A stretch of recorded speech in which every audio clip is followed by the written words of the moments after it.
702. Health and Wellness. It's 25 minutes now before 12 o'clock, which means it's time for our Health and Wellness feature. And today we're discussing lymph nodes. We have all experienced it at some point. You are washing your face or whatever you're doing, maybe applying lotion or maybe just resting your hand on your neck, and then you feel it, the small lump that's slightly tender, maybe painless. Then suddenly your mind just starts racing. Is it just flu that you're dealing with? Are you dealing with something more serious? You start asking yourself questions. How long has this been here? But these are like lymph nodes are something that most of us don't even think about, right? Until they demand our attention. And yet these tiny bean-shaped glands are working quietly behind the scenes every single day, acting as security checkpoints for our bodies, right? They filter infection.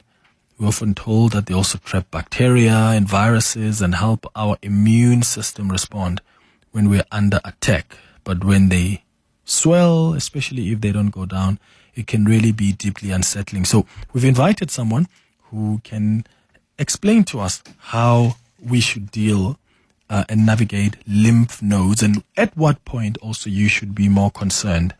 Dr. Debbie Smith is a registered homeopath and acupuncturist who's joining us now via Zoom. Dr. Smith, thank you so much for making time. Good morning.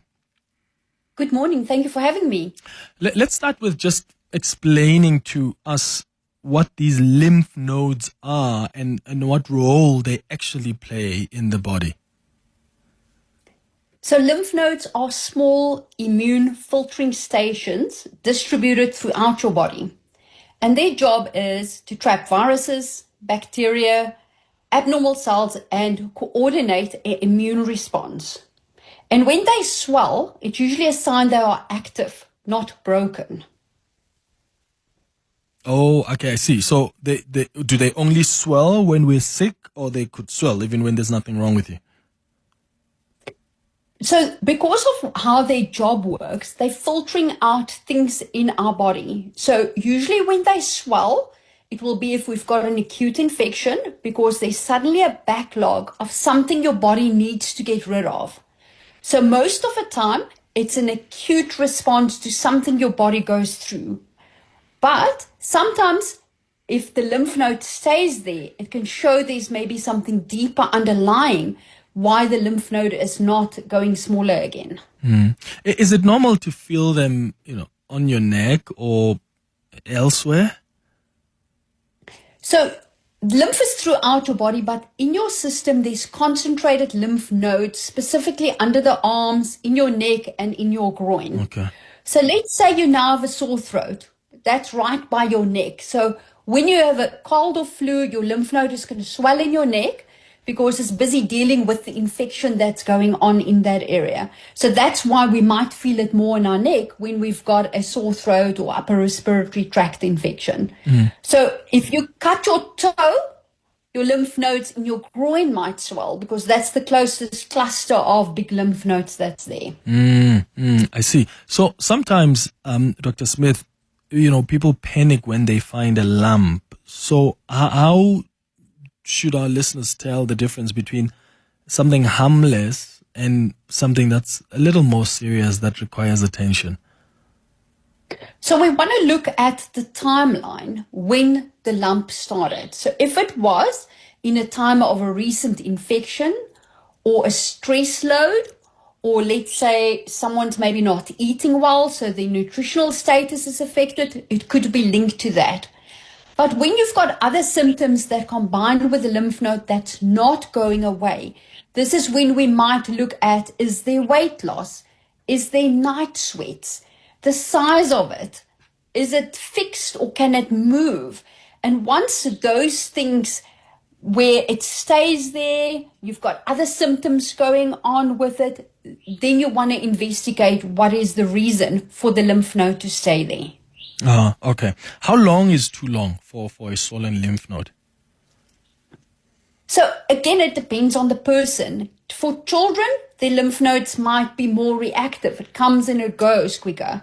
But if you've got, it's not just the lymph node, it's the other symptoms with that. So if you've got other symptoms that's not healthy, then you want to investigate it. It's not something that you just want to leave.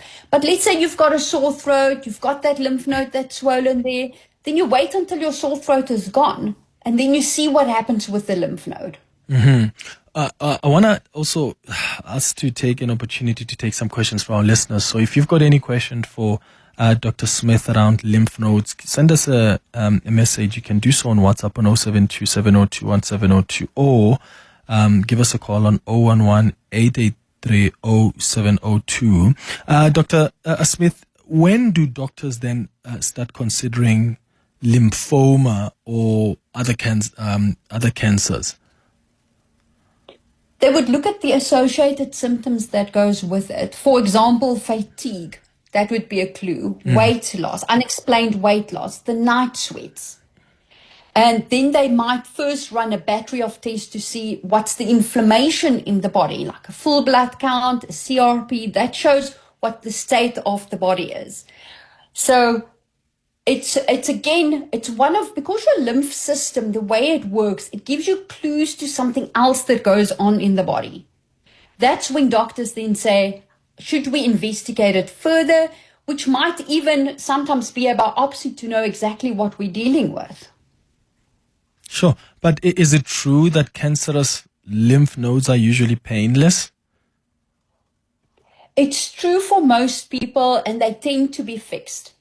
But what I want to say is, if a person's got a lymph node and they're unsure about it, clarity gives calm. So it's better to go investigate it and find out what it is. Blood test, ultrasound in the beginning, which is more non-invasive, to understand where the lymph node is coming from. Then one can treat more specific. It's a sign, something else we have to look deeper. Why is the lymph node there? Yeah. Okay, I've got some questions coming through from our listeners on the WhatsApp line. Let's start with Kuliso, who's asking, Clement, please ask the doctor there, when do you know if the lymph nodes are malfunctioning in the feet? My feet have been swollen without explanation. So those clusters that I spoke about, mainly concentrated neck, under the arm and groin, there is some in your feet, but it's less common that the lymph nodes swell in your feet. We'll look at other things for feet swelling. Is it water retention? Is it poor circulation? Is it hypertension? What's causing the swelling in the legs? So your lymph nodes can swell in your legs, but it's less common. And usually, if your lymph nodes swell in your legs, it'd be maybe just the one side. As I mentioned earlier, if you cut your foot underneath, now your body's got to deal with this infection going on, then the one side would swell. But if it's both sides, it's potentially something else. Then it's better to investigate what the reason is. Mm-hmm. Another message here on the WhatsApp line says, Clement, a stressed lymphatic system often affects the lymph nodes. What are the signs or symptoms to look out for? How does one overcome them? How does one overcome when you've got a stressed lymphatic system? Yes, and what are the symptoms to sort of look out for? So for me, if I understand the question correct, a stressed lymphatic system would mean your body is taking strain with something in your system. It's again to understand what that thing is that's causing the problem. Is it viral? Is it bacterial? Because you want to treat the root cause, what's causing the lymphs to be under stress. So for each person, it's not a cookie cutter. For each person, it's a different way that it would be managed. Mm-hmm. All right. It's 011-883-0702. I've got some calls on WhatsApps that I'll get to after the break. It's 15 minutes now before 12 o'clock. We're talking about lymph nodes on our health and wellness feature this morning. Do you have any questions? You can share your experiences with us if this is something you've had to deal with.